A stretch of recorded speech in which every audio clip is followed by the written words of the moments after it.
So far you have seen how we can use the router link directive to add links in various parts of our application. Now, there are times that you may want to navigate the user programmatically.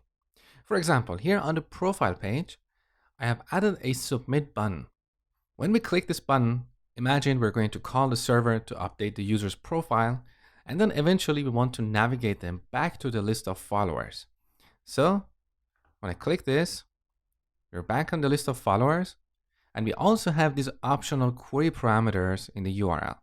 So let me show you how to navigate the user programmatically. So here in GitHub profile component, in the constructor, we need to inject the router service. So private router of type router. Let's import this from Angular/router.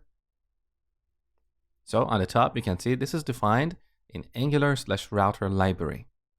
Now let's implement the submit method. So submit. Here we're going to call this .router.navigate. Now as a first argument, we need to pass an array of link parameters. So the same kind of array we use with the router link directive. The first element is the path, which is /followers. And if we have any required parameters, we'll add them here.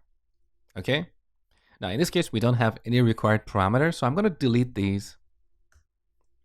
Instead, I want to pass the query parameters. So the second argument here is a navigation extra object.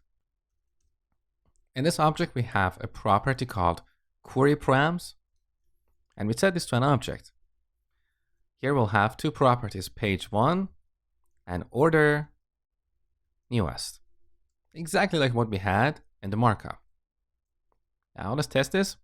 Back in the browser, I'm going to go to this profile, click submit, and we're back in the list of followers, and you can see the optional parameters in the query string.